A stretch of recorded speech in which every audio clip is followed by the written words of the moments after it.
Muito boa tarde a todas e todos. Queria, antes de mais, dar uma palavra de agradecimento aos organizadores que me convidaram para apresentar o livro. Dizer também que a Cristina me facilitou muitíssimo a vida. Cumprimentar todas e todos e dizer como é um prazer estar aqui nesta casa. Eu comentava com o Miguel, já não há livreiros assim que nos façam sugestões de leitura, que a propósito de um livro nos indiquem 5 ou 6 ou 7 outros, porque hoje, quando vamos a uma daquelas grandes livrarias, somos tratados como consumidores e essencialmente querem vender-nos o livro do momento, aquele que tem desconto, acumular pontos em cartão. É como se fosse um supermercado também. É claro, isto não é só uma livraria, é uma casa de... Sempre foi uma casa de cultura e de luta. É uma instituição importantíssima na nossa cidade e que tem sabido não só resistir, como transformar-se, o que é muito importante. Eu começava com uma frase que vem do capítulo final, do capítulo, já agora um capítulo interessantíssimo, porque sendo ela uma antropóloga,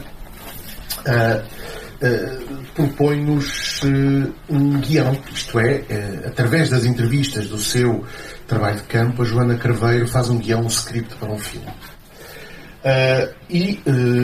A certa altura, é dito, ela diz numa nota, enfim, autobiográfica, de alguma maneira, escrita numa coda em itálico, ela diz mais ou menos, ela diz isto, não é mais ou menos, diz isto.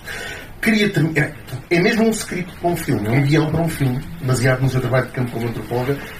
Eu fiquei cheio de vontade que este filme fosse efetivamente realizado, porque tem uma série de sugestões que são, além de mais, muito ricas do ponto de vista da imagética. Eu consigo visualizar essas cenas e consigo imaginar a riqueza do argumento. Mas ela termina dizendo que gostava de filmar uma frase da Maria Velho da Costa e ela não sabe como é que se faz. E a frase é esta: quem esteve junto não esquece que o choro e a gargalhada legítimos estão na busca, acaso séria e azelha, do que é justo e fraterno e tão para todos quanto possível. E que é, se quisermos, a ideia de que há sempre alguma coisa que escapa, alguma coisa do que é vivido, que não se consegue traduzir inteiramente por palavras, que de alguma maneira não é aprisionável em análise, em discursos, em interpretações ou mesmo em representações. É aquilo que se viveu. E este livro, que é um livro que obviamente faz recurso de um vasto manancial de patrimónios académicos, é também um livro sobre vivências e sobre cotidianos. E é um livro que consegue trazer as vozes da Revolução de uma maneira polifónica, através das múltiplas perspectivas, como diz a Cristina, e pegando até muitas vezes em ângulos inusitados. E desde logo que é um livro com contribuições de várias disciplinas. Nós temos historiadores, já agora convém dizê-lo muito rapidamente, nós temos, enfim, os autores aqui estão, não é? Duas pessoas ligadas à história, mas também temos a Ana Sofia Ferreira, que está aqui, que é historiadora de história contemporânea, a Elsa Peralta é antropóloga, a Joana Craveiro, que eu agora acabei de referir, é, além de antropóloga, dramaturga, é senadora, atriz, o Luís Trindade, sendo historiador de história, análise pelos estudos culturais, pelos estudos literários, e a Paula Godinha também antropóloga. Portanto, temos aqui a convocação de um vasto manancial de recursos e de conhecimentos, o que enriquece evidentemente o livro. E o livro é sobre a disputa da memória, não é? Há uma frase que o Luís Trindade pega do Cardoso Pires, creio que do Alexandre Alfa. Já agora, um capítulo interessantíssimo de Luís Trindade. Ele vai buscar, naquilo que já é a tradição dos seus trabalhos, vai buscar elementos daquilo que poderíamos chamar a cultura popular, a cultura dos filmes, a cultura mediática, mas vai também à cultura dita. As classificações são o que são e merecem ser bastante baralhadas, mas a cultura erudita, os filmes de autor, a música de intervenção, e com esse material ele estuda as representações, estuda a forma como elas se interceptam e como conflituam e como se situam tantas vezes em campos opostos do ponto de vista da tomada de posição, da política, se quisermos. E uma das frases que ele vai buscar do Alexandre Alfa é a desmemória esclerosa as revoluções. E nós vivemos essa desmemória. A desmemória é um dos elementos que hoje acontece. E a desmemória, tal como a memória, também é altamente seletiva. Esquecer é seletivo. Como lembrar é seletivo. E é tudo menos neutro, é tudo menos natural. Não tem a ver, pode ter a ver com os nossos processos biológicos de envelhecimento, mas é essencialmente uma questão de percepções que são armas de disputa da realidade. Sem dúvida nenhuma, este livro trata disso. A memória é uma arena, é uma disputa, é um indicador de como as nossas categorias de entendimento do mundo são também categorias de classificação desse mundo, e ao classificá-lo estamos a agir, estamos a atuar nele. Por isso o livro tanto diz da desmemória como diz da memória. Neste contexto, o Fernando Rosas diz logo isso no prefácio, neste contexto de novo senso comum. De novo senso comum. Quer dizer, em que o discurso, já sabemos todos, o chorrilho de lugares comuns, do empreendedorismo, do culto do individualismo, da competição, é a nova linguagem, a linguagem que exprime as relações sociais. E as pessoas não se conseguem dizer de outra maneira, quer dizer, para se exprimirem e para falarem de si e da relação com o mundo, usam agora, cada vez mais, estes termos. É alguma coisa de totalmente novo. Totalmente novo não é. Eu lembro-me no cavaquismo, como também houve essa imensa viragem no senso comum, não é? Como esse senso comum conservador emergiu e como essa linguagem falava das pessoas e das relações com as coisas e com o mundo. Mas agora está muito mais forte. Isto leva-me a dizer algo que eu acho que é transversal ao livro, e tem muito a ver com uma conferência que hoje assisti. Está ali a Beatriz Lacerda, também assistiu a essa conferência, um sociólogo americano chamado Jack Bloom, que veio falar sobre classe e raça nos Estados Unidos. Já agora, classe e raça, é importante dizê-lo, isto é, cada vez mais me aborrecem as perspectivas essencialistas sobre as categorias identitárias, mas isso era tema para outro livro e para outra discussão e para outra apresentação. Mas ele falava de como ele também participou nos movimentos sociais, dos direitos civis, das lutas pela igualdade, desde logo pela igualdade de classe e pela igualdade racial. Dizia: nós que julgávamos que que éramos vencedores, percebemos hoje que não ganhamos. Ganhamos alguma coisa, mas não ganhamos em geral. Porquê? Porque o conservadorismo tem várias facetas. E hoje em dia vivemos um conservadorismo agressivo.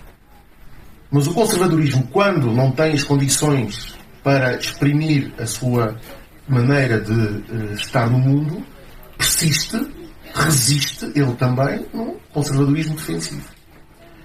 E após o 25 de Abril houve muito conservadorismo defensivo. Que depois, quando encontra as condições propícias à sua ativação como conservadorismo agressivo, faz essa transmutação, como está a acontecer agora.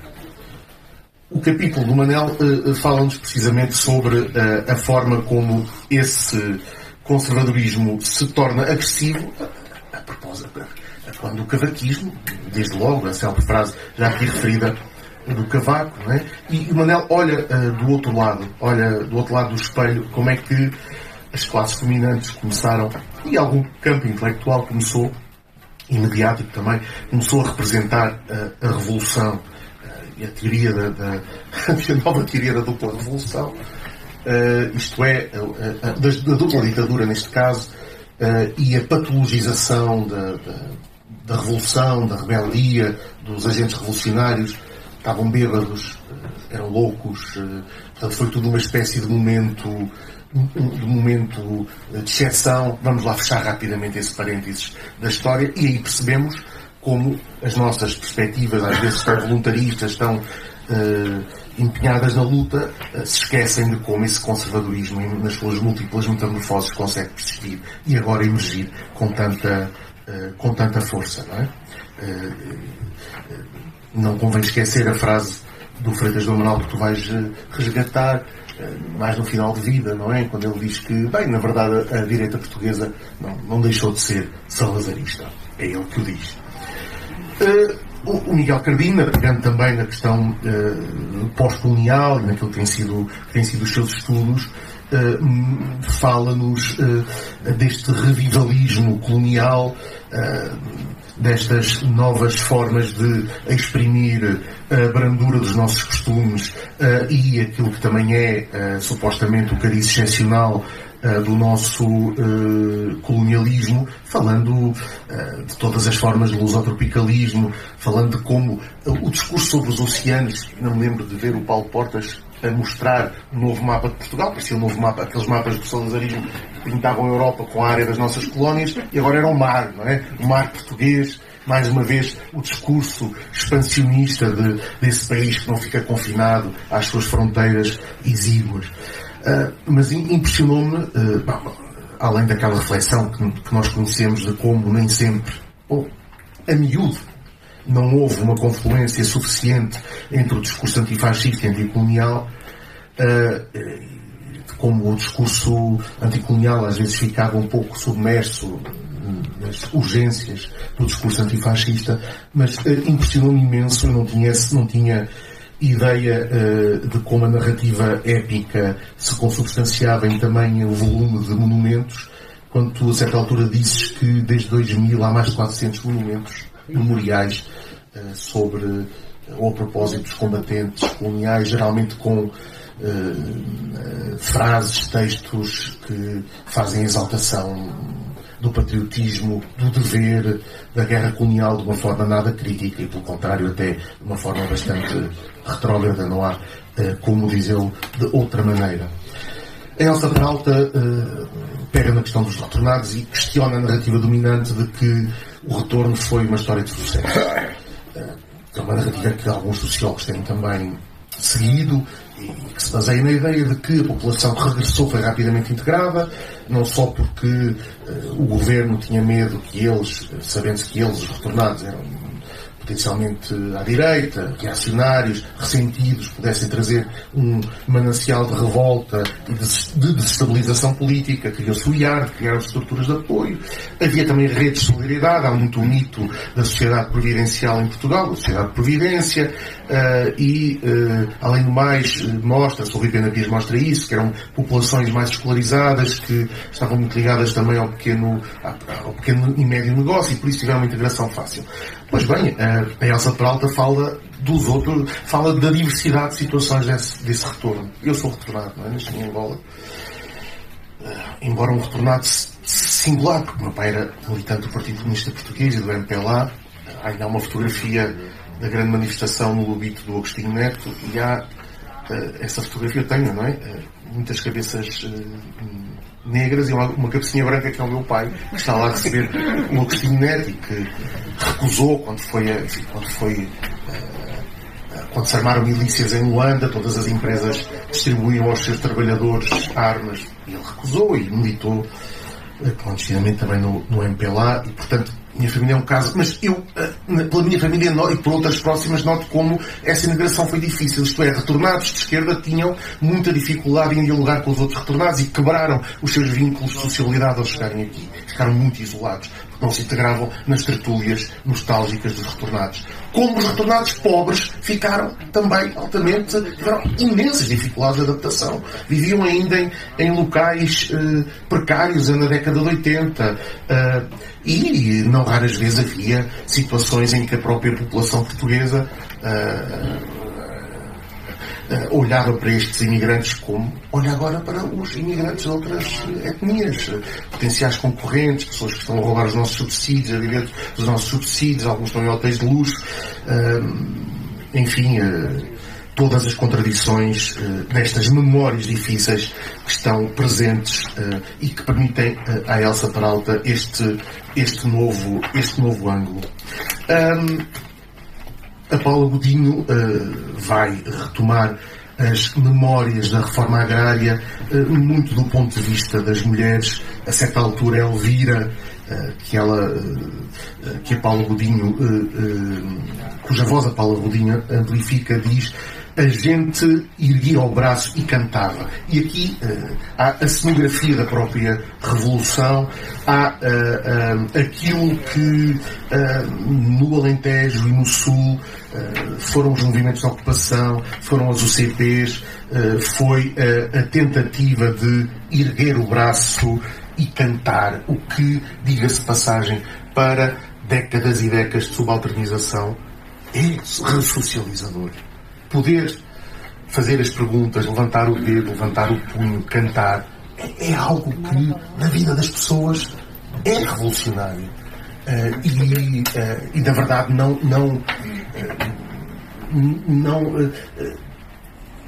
jamais isso esquecerá. Quer dizer, a memória ou a vivência também tem rendimentos crescentes e também continua a refletir-se naquilo que é a percepção do momento presente, e a Paula Godinho faz essa retrospectiva. Ana Sofia Ferreira, que aqui está, seguindo mais uma vez a sua análise da vida cotidiana durante o Estado Novo, traz-nos o ângulo de género, o ângulo das mulheres, nomeadamente a forma como elas foram subalternizadas dentro dos discursos da resistência, não é? E como tiveram que lutar pelo seu protagonismo, e como foram, como a Revolução foi digamos, um treino das capacidades militantes destas mulheres. Há um filme do Sal, com certeza que conhecem, um documentário em que as mulheres aparecem a discutir o que é que vai ser as casas, porque os homens estavam mais tempo no café, elas é que sabiam das casas, elas é que falavam diretamente com os arquitetos, e falavam com os arquitetos, chamavam-nos por tu. O arquiteto que tem um curso superior e que vem de outra classe social e que tem outra linguagem, que no filme até às vezes estão um bocado atrapalhados, claro.